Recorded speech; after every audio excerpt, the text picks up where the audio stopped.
Welcome students to the science class. कल हमने पढ़ा था फोर्स और फोर्स के टाइप्स के बारे में कि फोर्स होता है आपका कांटेक्ट फोर्स और नॉन कांटेक्ट फोर्स, जो एक दूसरे के साथ फिजिकल कांटेक्ट में आके या सरफेस में आके टच में आके जिन दो ऑब्जेक्ट्स के बीच में फोर्स लगता है उनको बोलते हैं हम कांटेक्ट फोर्स, और जो विदाउट कांटेक्ट होता है उसको हम बोलते हैं नॉन कांटेक्ट फोर्स। फिर आपने कांटेक्ट फोर्स के फर्दर एग्जाम्पल पढ़े थे। इस पिक्चर से भी मैंने आपको दिखाया था। कांटेक्ट फोर्स होता है मस्कुलर फोर्स, जैसे अगर आपको किसी ऑब्जेक्ट को मूव करना है तो आपको उसको अपने मसल से अपने हैंड से पुश करना होगा, तो ये हो गया कांटेक्ट फोर्स। फ्रिक्शनल फोर्स आपका किसी भी मोशन को अपोज करता है, मतलब उसके मोशन को स्लो करता है, जो सरफेस में और किसी भी ऑब्जेक्ट के बीच में होता है उसको बोलते हैं हम फ्रिक्शनल फोर्स, तो ये भी कांटेक्ट फोर्स है। Magnetic force non contact force, electrostatic force is a non contact force, और ग्रेविटेशनल फोर्स जो अर्थ की ग्रेविटी है हर ऑब्जेक्ट को अपनी तरफ पुल कर रही है, तो ये होते हैं आपके नॉन कॉन्टेक्ट के फोर्सेस। आज हम पढ़ेंगे प्रेशर के बारे में। So let's start. Consider a force applied on an object. You have already seen the effects that a force can produce on the object. But how do we find out how much effect the force will produce on the object? The effect that a force produces on an object depends on the two factors. First, the magnitude of a force applied. The greater the force, the greater is the effect. Second, the area over which the force is applied. That is the area of the contact between the object when you the area between the object. अब देखो, जब आपने force के बारे में पढ़ा कि force के इफेक्ट्स के बारे में पढ़ा कि हम फोर्स से शेप चेंज कर सकते हैं, साइज चेंज कर सकते हैं, किसी भी ऑब्जेक्ट की बॉडी की स्पीड इंक्रीज कर सकते हैं, डिक्रीज कर सकते हैं, अगर वो रेस्ट पे तो उसको मोशन में ला सकते हैं, तो ये सब आपने पढ़ा था इफेक्ट ऑफ फोर्स के बारे में। अब आप फोर्स को मेजर कैसे करोगे, उसके इफेक्ट को, कि जो फोर्स है वो कम है या ज्यादा स्ट्रेंथ का है, तो वो आप कैसे मेजर करोगे। तो जो फोर्स के इफेक्ट्स है बेसिकली दो चीजों पे डिपेंड करते हैं।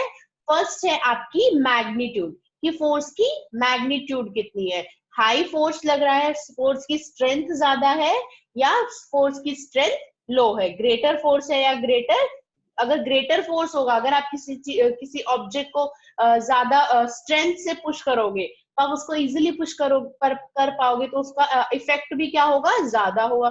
लेकिन आप उसको नॉर्मली हैंड से पुश करने की कोशिश कर रहे हो तो क्या वो मूव होगा, नहीं होगा। तो जितना ज्यादा फोर्स होगा उसका इफेक्ट भी उतना ज्यादा होगा।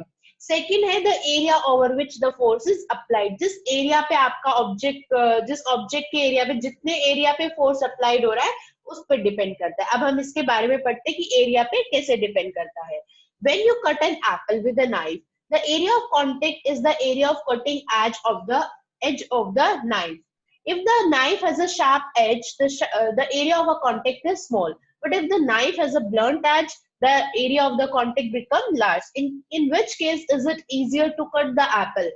When the knife is sharp or when the knife is blunt? What does this shows? देखो, अब इसने एग्जांपल दिया है कि आपके पास एक एप्पल है, एक नाइफ है जो कि शार्प है, ठीक है, तो शार्प नाइफ का नीचे से एरिया क्या होगा, कम होगा, और एक ब्लंट नाइफ है, मतलब ब्लंट मतलब जिसको हम बोलते हैं भुट्टा, या नीचे से चौड़ा है, शार्प नहीं है, ठीक है, नॉट शार्प। तो एक ब्लंट नाइफ है और एक शार्प नाइफ है आपके पास। तो आप एप्पल को कट करने की कोशिश करोगे तो किससे आप इजिली कट कर पाओगे, शार्प नाइफ से ना, जिसका एरिया कम होगा। तो यहां से हमें पता लगता है अगर एरिया कम है तो उस पे फोर्स का इफेक्ट ज्यादा आया है, अगर एरिया ज्यादा है तो उस पे फोर्स का इफेक्ट कम आएगा। तो इससे आपको ये पता लगता है, this shows that the smaller the area of contact, the smaller the area over which the force act, the greater is the effect, कि जितना एरिया कम होगा उसका इफेक्ट उतना ही ज्यादा होगा। Now activity 8, force and area of contact 1। Sharpen the pencil at one edge, hold between the index finger of both your hands and press it from both the sides. On which finger do you feel pain? On which finger does the pencil have a deeper mark and why? अब इसने कहा है कि आप एक pencil लो, उसको एक तरफ से शार्प कर लो और पीछे से वो एज इट इज है, तो अब उसको दोनों अपने इंडेक्स फिंगर के बीच में प्रेस करो, तो कहाँ पे आपको पेन फील होगा, जहां पे वो शार्प है उस साइड पे ना, वहां पे वो आपको डीपर मार्क कर देगी, एक होल हो मार्क हो जाएगा आपकी फिंगर में। लेकिन जिधर से वो, जिसका एरिया ज्यादा है जिस साइड से पेंसिल का, जैसे इधर से ज्यादा है तो इधर से कोई इफेक्ट नहीं होगा। जिधर से शार्प है, जिधर एरिया कम है, वहां पे आपकी जो फिंगर है उसमें पेन होगा। ऐसा क्यों? क्योंकि जितना एरिया कम होगा उतना ही फोर्स का इफेक्ट ज्यादा होगा। अगर एरिया ज्यादा हुआ तो फोर्स का इफेक्ट कम होगा। ये दोनों चीजें एक दूसरे के अपोजिट चलती है। एरिया कम है तो फोर्स ज्यादा, अगर एरिया ज्यादा है तो फोर्स कम, एक दूसरे के अपोजिट प्ले करती है। Now you will see that the pencil leaves a deeper mark on the finger pressing the pointed end. This shows that the effect of the force is felt more on the finger pressing the pointed end of the pencil. This is because the area of the pointed end of the pencil is smaller and the area of head of the pencil. Another interesting activity to prove this is given below. तो वही आपको बताया कि pencil का जहां area कम होगा वहां पे फोर्स ज्यादा होगा, और जो हेड था, जो बैक साइड थी आपकी पेंसिल की, वहां पे एरिया ज्यादा था तो फोर्स कम हुआ। अब ये next activity, activity 9, force and area of contact. Perform this activity in freshly watered flower bed where the soil is still soft. Place one brick upright in the soil. uh, remove it remove it to see how deep an impression it has made in the soil. Next, keep two bricks one on the top of the other as shown. This increases the force exerted onto the soil. With the area of contact remaining the same, is the permission in this case D for Y. Now lay the first brick on the soil on its widest base and note the impression it will make. Is the impression in this case is the shallowest? Y. तो अब इस activity में आपको बोला है कि आपको एक ब्रिक लेनी है और आपको वेट लैंड पे, मतलब वेट सैंड पे, एक सॉफ्ट जगह पे वो ब्रिक प्लेस करनी है। अब आप इसको अपराइट साइड से, मतलब इसको सीधा प्लेस करोगे तो आप देखोगे कि जो आपकी नीचे जो सॉइल है, जो आपकी वेट सॉइल है, उस पर कितना डीप मार्क ये करता है। अब इस एक्टिविटी में हमने देखा कि जो आपका ये फर्स्ट जो ब्रिक है, जो अपराइट मतलब सीधी रखी है, तो ये आपकी जो सॉइल है यहाँ पे सॉफ्ट मतलब वेट सॉइल है, तो ये इस पे कितना डीप मार्क करेगी। अब हमने दो दो अपनी ब्रिक रख दी। अब देखो दो ब्रिक्स रखे तो ऊपर से फोर्स बढ़ गया ना, तो यहाँ पे जो मार्क होगा वो सबसे ज्यादा डीप होगा क्योंकि फोर्स बढ़ गया है आपका। और इन दोनों में एरिया ऑफ कांटेक्ट तो सेम है ना, इसमें भी देखो इतना ही एरिया है नीचे जो आपकी ब्रिक का है और इसमें भी इतना ही एरिया है। लेकिन यहाँ पे क्या कर दिया इन्होंने, इस ब्रिक को कैसे रख दिया, वाइडेस्ट बेस, मतलब बेस से रख दिया, इसका एरिया ऑफ कांटेक्ट बढ़ा दिया सॉइल के साथ। तो एरिया बढ़ गया तो अब इसका प्रेशर, फोर्स का प्रेशर क्या हो जाएगा, कम हो जाएगा, फोर्स आपको ज्यादा फील नहीं होगा। तो इस पे जो आपका जो इम्प्रेशन है वो ज्यादा डीप इम्प्रेशन नहीं आएगा। शैलोएस्ट मींस उभरा हुआ लगेगा, डीप नहीं होगा जो इम्प्रेशन है। क्यों? क्योंकि अगर एरिया बढ़ गया तो फोर्स क्या हो जाएगा, कम हो जाएगा, और फोर्स का इफेक्ट कम हो जाएगा। इन दोनों में एरिया सेम था लेकिन इधर फोर्स कम था, तो इसका डीप होगा, लेकिन इसका सबसे ज्यादा डीप होगा क्योंकि एरिया भी कम है और फोर्स भी ज्यादा है, तो इसका जो इफेक्ट होगा वो सबसे ज्यादा इफेक्ट होगा in the B option. Now to measure the and describe the effect of To measure and describe the effect of the force acting on a surface, we need a quantity that takes into account the force applied as well as the area over which it is applied. Such a quantity is pressure. Pressure is defined as the force exerted per unit area. अब ये जो आपके जैसे मैंने pencil वाला example दिया था कि आपकी फिंगर पे आप पुश करके या प्रेस करके उस पेंसिल से कितना फोर्स लगा रहे हो, तो उस एरिया पे जितना फोर्स अप्लाई हो रहा है परपेंडिकुलरली उसको हम बोलते हैं प्रेशर, कि आपका कितना प्रेशर फील हो रहा है। तो प्रेशर क्या होता है, आपका फोर्स जो लग रहा है किसी भी एरिया पे, तो फोर्स अपॉन में area over which the force acts, तो ये होता है आपका प्रेशर। प्रेशर का फॉर्मूला यहां से क्या हुआ, फोर्स अपॉन में area. It is clear from this that smaller the area over which a force acts, the greater is the pressure. Therefore, the greater is the effect of the force. तो pressure basically क्या है, effect of force. अब देखो pressure क्या होता है, जैसे यहाँ पे आपको दिखाया हुआ है, फोर्स अपॉन में एरिया। तो ये चीजें एक दूसरे के मैंने बताया अपोजिट होती है। अगर एरिया आपका कम होगा तो प्रेशर कैसा होगा, ज्यादा।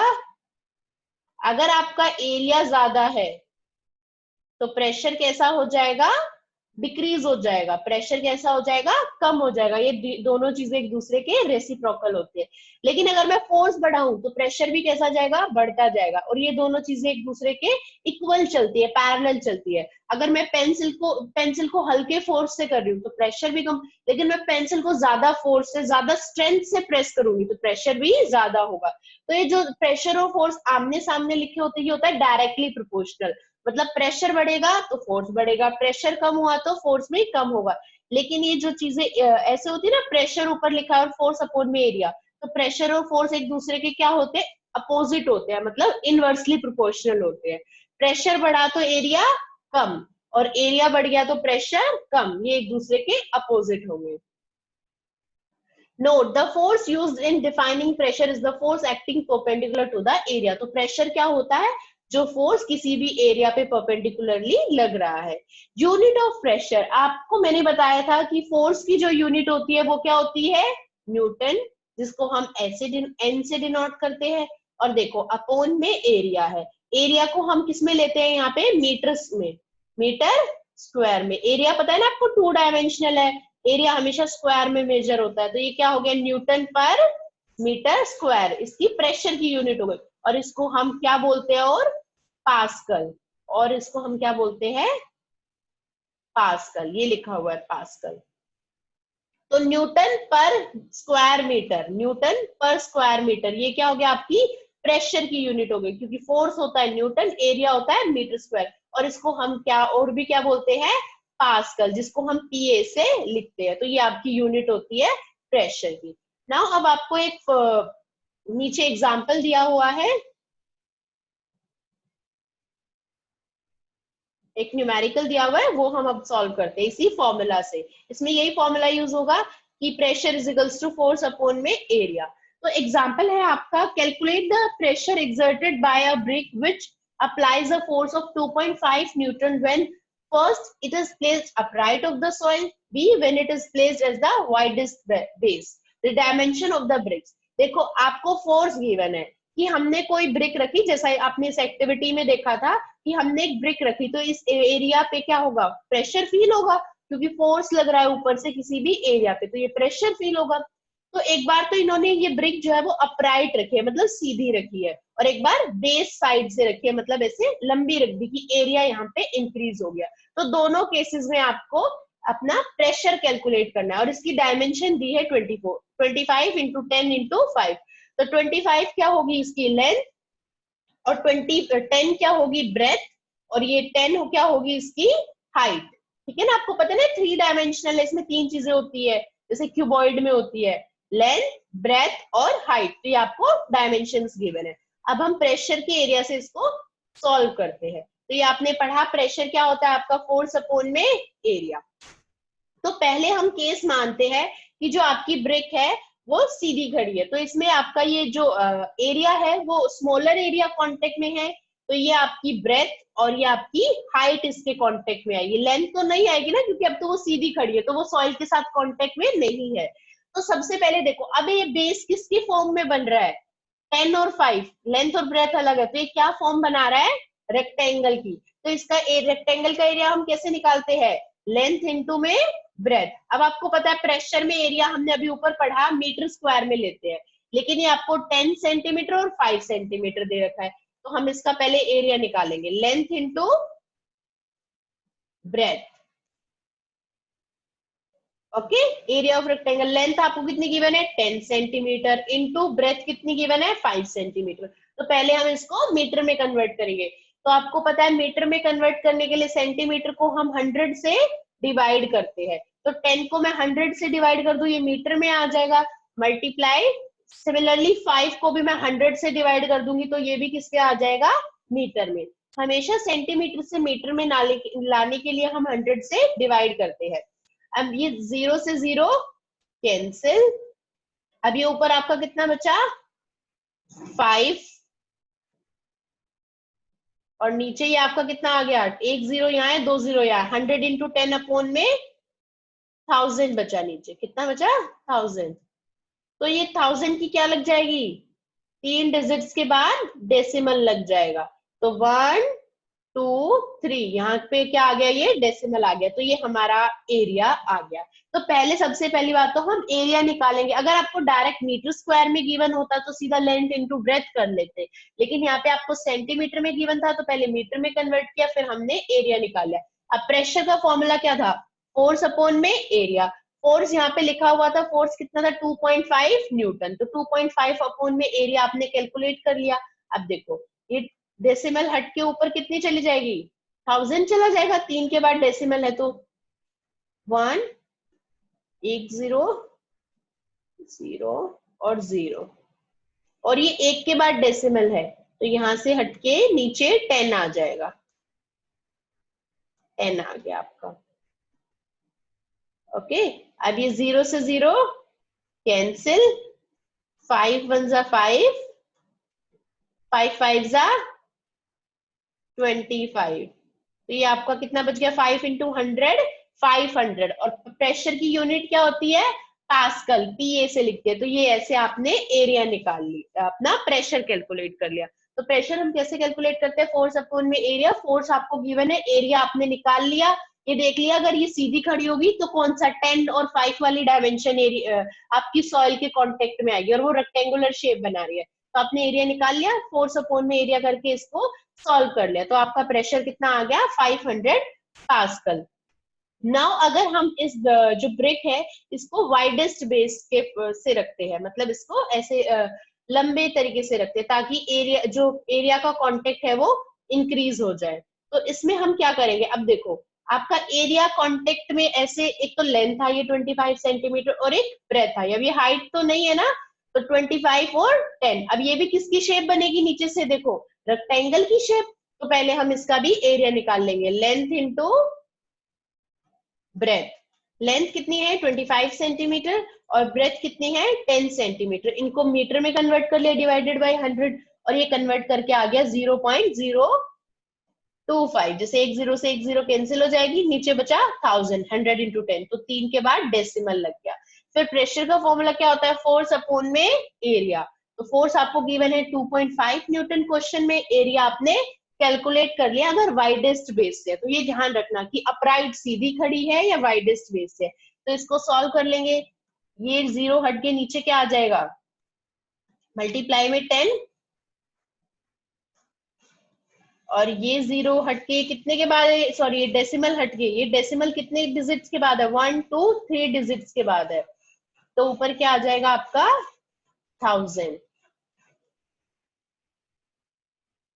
2 3। अब हम इसको हम सॉल्व कर लेते हैं, 25 से 25 कैंसिल, एक जीरो से एक जीरो कैंसिल, अब आपका कितना बच्चा आंसर 100, और प्रेशर की यूनिट क्या होती है, पास्कल। तो ये था कि किस तरीके से हम अपना जो प्रेशर है वो फाइंड आउट कर लेते हैं। आपने पढ़ा प्रेशर क्या होता है, फोर्स अपॉन में एरिया, और प्रेशर की यूनिट क्या होती है, पास्कल।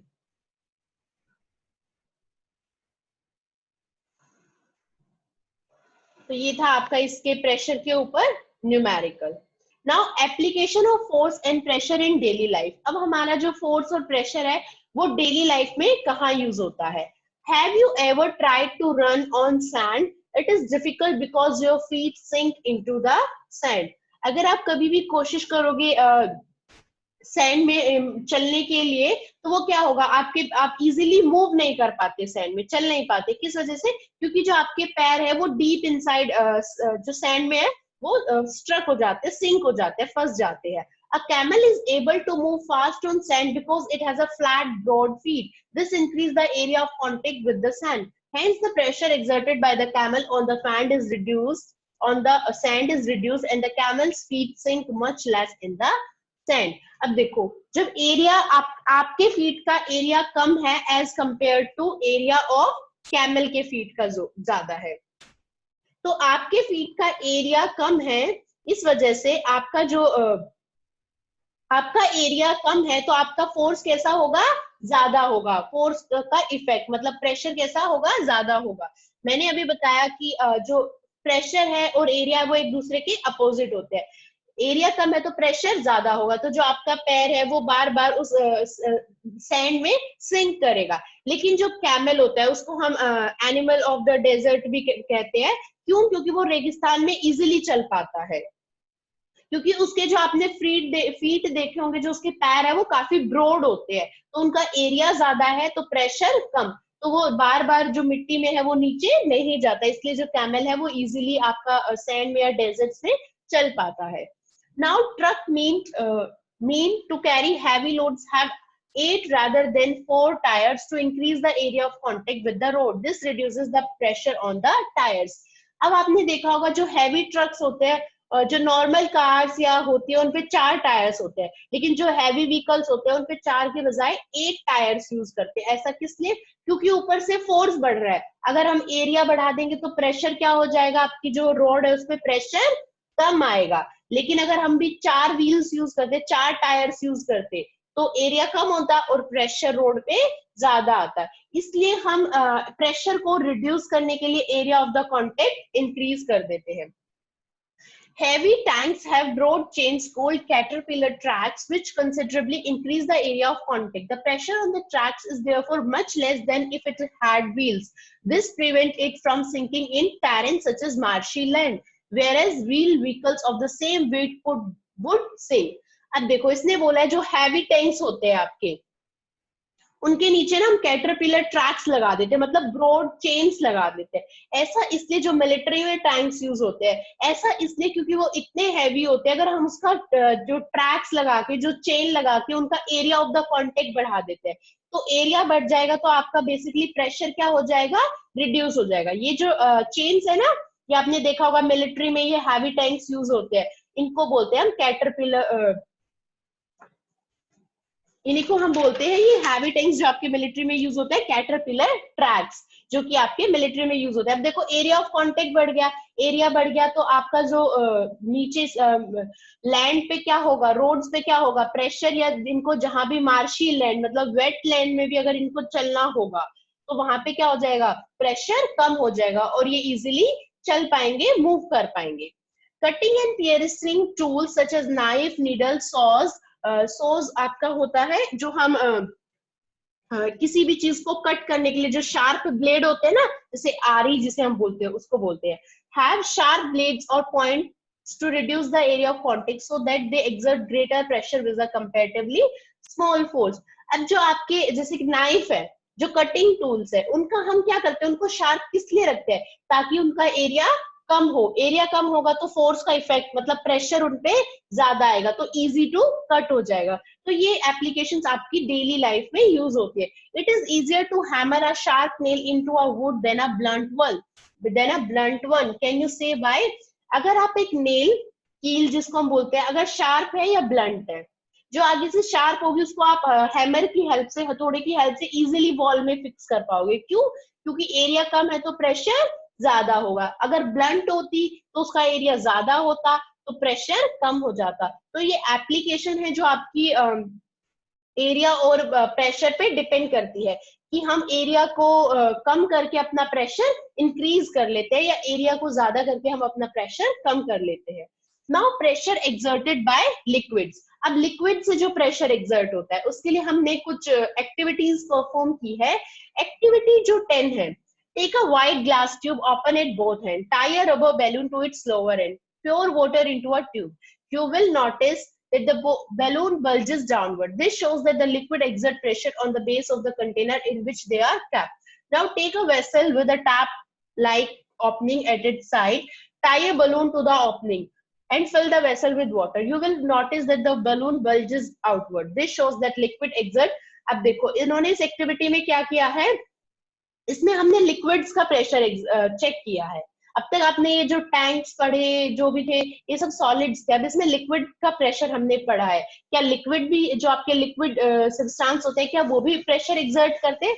तो पहले हमने एक टेस्ट ट्यूब ली जो दोनों तरफ से खुली हुई थी, एक पाइप ली, ऊपर से भी खुली हुई थी, नीचे से भी ओपन थी। हमने नीचे की तरफ एक बलून लगा दिया, अब हमने ऊपर से इसमें कोई भी लिक्विड पोर किया या कोई भी वाटर इसके अंदर फिल किया, तो वाटर फिल करने के बाद आप देखोगे जो बलून है वो नीचे की तरफ फूलने लगता है, मतलब बल्ज आउट होने लग जाता है, नीचे की तरफ उभरने लगता है। वो किस लिए? क्योंकि लिक्विड जो है वो डाउनवर्ड डायरेक्शन में आपका प्रेशर एक्सर्ट कर रहे हैं। अब इन्होंने सेकंड बीकर में जो ये ओपन था, ये साइड से ओपन था, नीचे से ओपन नहीं था, साइड से ओपन था, तो इन्होंने साइड पे बलून लगाया और इसमें कोई भी लिक्विड पोर किया या वाटर से फिल कर दिया। तो यहाँ पे भी जो आपका बलून है वो बल्ज आउट होने लगा, मतलब फिलअप होने लगा, उभरने लगा, फूलने लगा।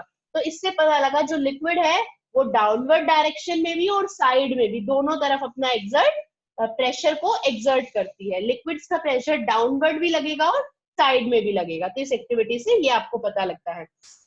नाउ नेक्स्ट एक्टिविटी 11 में इन्होंने क्या किया है, पहले इन्होंने एक बीकर लिया और इस बीकर में पहले इन्होंने कंटेनर लिया, इसमें सारे तरफ इन्होंने होल कर दिए और जो होल्स किए चारों साइड पे वो इक्वल डिस्टेंस पे है, मतलब जो हाइट इसकी बॉटम से लेके यहाँ तक है वही हाइट पे यहाँ पे किया, मतलब जो इनकी हाइट है वो सेम डिस्टेंस पे किया है। अब इन्होंने ऊपर से इसको फिल किया वाटर से, तो इन्होंने देखा कि हमें पता है कि साइड में भी जो वाटर है वो प्रेशर एक्सर्ट करेगा, तो आप देख रहे हो चारों तरफ से जो वाटर है वो बाहर की तरफ आ रहा है। अब इन्होंने दूसरे बीकर में जो पानी लिया, तो जो इन्होंने वो जो होल किया है वो अलग अलग हाइट पे किए, पहला बिल्कुल नीचे किया, फिर थोड़ा उससे ऊपर हाइट पे, फिर और ऊपर, फिर और ऊपर। अब इन्होंने इससे पानी से फिल करने की कोशिश की। अब आप देख रहे हो कि जो सबसे ऊपर है उसमें आपका प्रेशर कम है, जैसे ही वो नीचे आता गया, नीचे डेप्थ में आता गया, नीचे ज्यादा हाई प्रेशर नीचे आता गया पानी, तो आपका जो प्रेशर है वाटर का वो इंक्रीज होने लगे। अब आप इधर देख रहे हो ना कि पानी दूर तक जा रहा है पानी का प्रेशर, तो इससे हमें पता लगता है कि जो पानी का प्रेशर है वो जैसे ही हम नीचे चल जाते जाएंगे उतना ज्यादा, जितना हम डाउनवर्ड जाते जाएंगे उतना ही आपका जो लिक्विड है उसका प्रेशर इंक्रीज होता जाएगा। तो water pressure increases with depth, की गहराई के साथ आपका पानी का प्रेशर बढ़ता है। लेकिन अगर आप सेम ही हाइट पे रहते हो तो जो आपका प्रेशर है वो सेम रहता है, कि चाहे वो किसी भी डायरेक्शन में हो, लेफ्ट हो राइट हो, चारों डायरेक्शन में। लेकिन अगर आपका डिस्टेंस सेम है, आपकी हाइट सेम है, तो प्रेशर भी सेम रहेगा। लेकिन आप ज्यादा डेप्थ में जाते हो, गहराई में जाते हो, तो आपका प्रेशर जो है वो इंक्रीज होने लगता है। अब हम आगे बढ़ते हैं। अब आपने लिक्विड के प्रेशर्स के बारे में पढ़ा कि लिक्विड है वो प्रेशर एक्सर्ट करते हैं डाउनवर्ड डायरेक्शन में भी और साइड में भी, और जैसे ही आपका डेप्थ मतलब ज्यादा गहराई में जाता जाएगा तो आपके लिक्विड का प्रेशर इंक्रीज होता जाएगा। नाउ अब हम पढ़ेंगे कि हम लिक्विड्स का प्रेशर मेजर कैसे करेंगे, कि वो ज्यादा है या कम है उसको हम मेजर कैसे करेंगे। A instrument used to measure liquid pressure is called pressure gauge. The simplest form of the pressure gauge is a manometer, which measures pressure difference. You can easily make your manometer.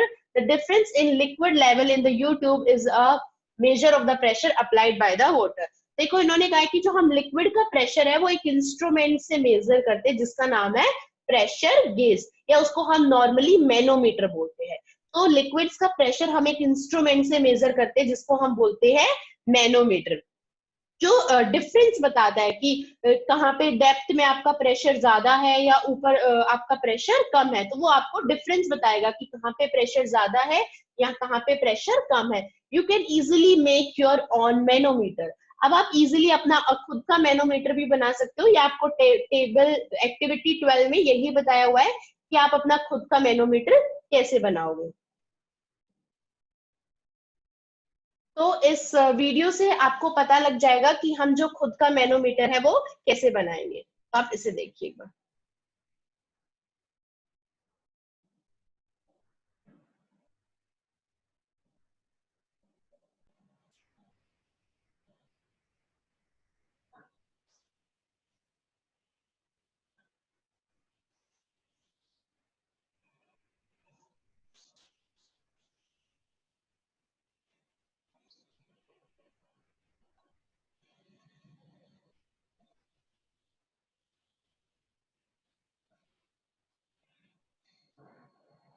देखो इनो इन्होंने यहाँ पे क्या लिए, दो pipes लिए ताकि वो इजिली इंसर्ट हो जाए। और ये आपको नीचे दिख रही है, ये क्या होती है, फनल। और एक इन्होंने बड़ा सा बलून लिया है, ताकि इन्होंने बड़ा बलून इसलिए लिया है ताकि आप इजिली उसको इस फनल के ऊपर कवर कर पाओ, इसलिए इतना बड़ा साइज में आपका बलून होना चाहिए। अब हम मैनोमीटर कैसे बनाएंगे देखिए आगे।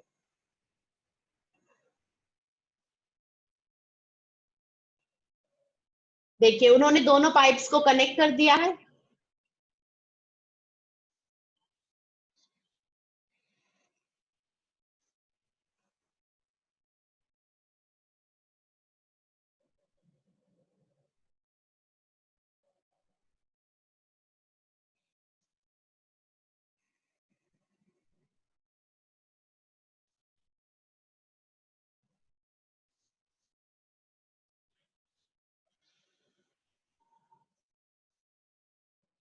अब ये बलून इन्होंने इसके ऊपर कवर कर दिया है, क्यों? क्योंकि देखो जब भी बलून पुश होगा तो इसके अंदर जो एयर है वो भी ऊपर की तरफ पुश होगी ना, तो वो एयर जब हम इस फनल की इस एज को किसी भी पाइप से कनेक्ट करेंगे तो उसकी एयर भी पुश होगी, तो उससे आपके जो लिक्विड है उसमें प्रेशर फील होगा।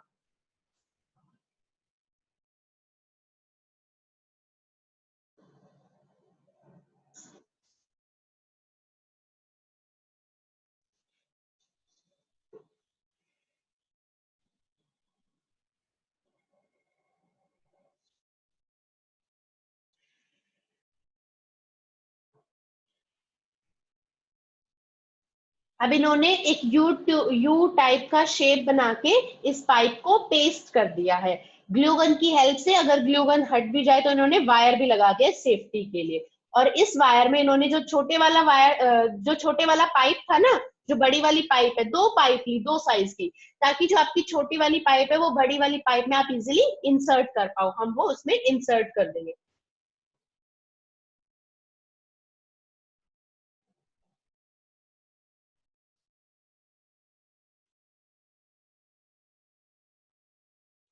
ये देख रहे हो आप, इन्होंने इंसर्ट कर दिया पाइप इसके अंदर।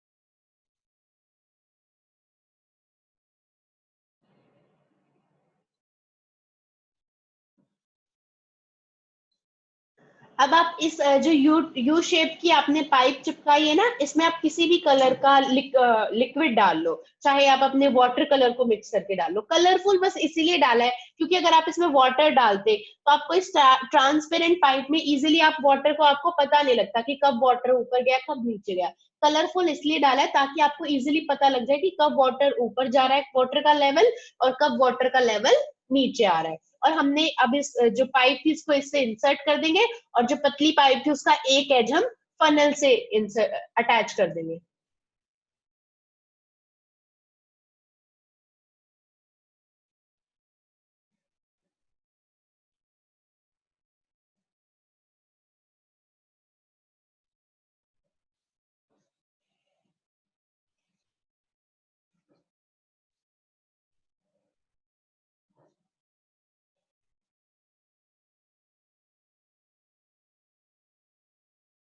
देखो अब इन्होंने क्या किया, एक दूसरा एक कंटेनर ले लिया, एक बॉक्स ले लिया, उसमें पानी डाल लिया।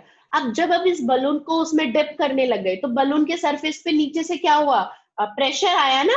तो प्रेशर आने की वजह से जो इस फनल में भी वो ऊपर की तरफ फनल में गया प्रेशर की वजह से, तो फनल में जो गैस थी उस पे भी प्रेशर आया, और इस पाइप के थ्रू ये इस लिक्विड में भी प्रेशर एक्सर्ट करेगा, क्योंकि ये पाइप इस दूसरी पाइप से अटैच है ना। और जैसे ही देखो प्रेशर आ रहा है तो यहाँ पे इस लिक्विड का लेवल नीचे हो गया और यहाँ पे ये पानी ऊपर की तरफ जाने लग गया, तो मतलब इसमें प्रेशर फील हो रहा है।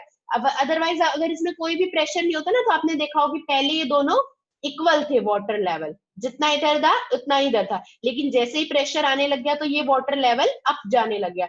आप इसमें कोई भी स्केल लगा सकते हो, जैसे मिलीमीटर्स में, जैसे आप दवाई की आता है ना, जब आप दवाई लेते हो कि उस पर लिखा रहता है 1 मिलीमीटर या 2 मिलीमीटर या 5 ml लेनी है आपको ये दवाई, तो आप इसमें स्केल लगा दोगे, आपको मेजर भी पता लग जाएगा कि कितना ml लिक्विड ऊपर की तरफ गया है, तो आपके जो लिक्विड है उस पे कितना प्रेशर एक्सर्ट हुआ है। और जैसे ही आप इस बलून को और ज्यादा डीप ले जाने लग जाओगे इस पानी में, इस फनल को, तो प्रेशर उतना ज्यादा इंक्रीज होने लग जाएगा। तो इससे आपको ये भी पता लगता है कि जितना डेप्थ में जाओगे, जितना गहराई में जाओगे, उतना ज्यादा प्रेशर इंक्रीज होता है।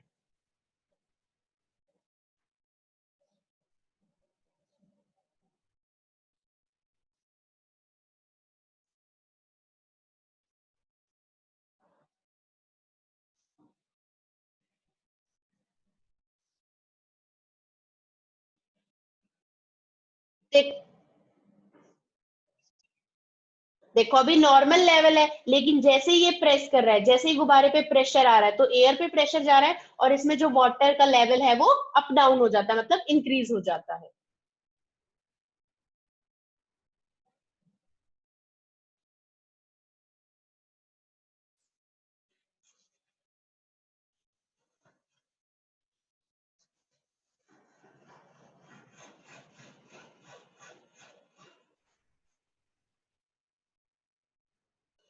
तो ये आपने पढ़ा कि हम जो लिक्विड्स को मेजर करते हैं वो हम एक प्रेशर गेज की हेल्प से मेजर करते हैं, जिसको हम बोलते हैं मैनोमीटर। और इस मैनोमीटर को हम खुद घर पे कैसे इजीली बना सकते हैं, उसके लिए हमें दो पाइप चाहिए अलग अलग साइज की, एक फनल चाहिए और एक बलून चाहिए, और एक कोई भी कंटेनर जिसमें हम पानी डाल के या कोई भी लिक्विड डाल के उस फनल को उसमें डिप कर सके। तो आपके जो वाटर का लेवल है वो राइज होगा, उसको मेजर करके या उस पर कोई भी स्केल लगा के आप इजीली मेजर कर सकते हो कि आपके प्रेशर, जो आपका वाटर प्रेशर है वो कितना ज्यादा इंक्रीज हुआ है। The difference in the liquid level in the YouTube is a measure of the pressure applied by the water. तो इन दोनों में देखो डिफरेंस आ गया ना, पहले दोनों इक्वल थे, लेकिन अब इन दोनों में डिफरेंस आ गया। तो इस डिफरेंस को हम मेजर कर सकते हैं, यू टाइप की जो ये ट्यूब है, इससे हम मेजर कर सकते हैं कि हमारे लिक्विड्स जो है वो कितना प्रेशर एक्सर्ट करते हैं। तो आज हमने पढ़ा प्रेशर के बारे में कि प्रेशर होता है फोर्स अपॉन में एरिया, और एरिया आपका कैसे प्रेशर से लिंक करता है कि अगर आपका एरिया इंक्रीज होगा तो प्रेशर डिक्रीज होगा, और एरिया डिक्रीज होगा तो आपका प्रेशर इंक्रीज होगा। वो दोनों इनवर्सली प्रोपोर्शनल होते हैं। और हमने लिक्विड्स के प्रेशर्स के बारे में पढ़ा कि जो लिक्विड्स है आपके वो डाउनवर्ड साइडवेज चारों तरफ आपका चारों साइड आपका प्रेशर एक्सर्ट करते हैं। और जैसे ही आप डीप डाउनवर्ड जाते जाओगे, जितना गहराई में जाओगे, उतना ज्यादा प्रेशर लिक्विड ज्यादा एक्सर्ट करते हैं, ज्यादा प्रेशर फील करते हैं। और इसकी प्रेशर को हम, लिक्विड के प्रेशर को जिस इंस्ट्रूमेंट की हेल्प से मेजर करते हैं उसको हम बोलते हैं मैनोमीटर। और आप इजीली घर पे कैसे मैनोमीटर बना सकते हो वो आपने आज सीखा।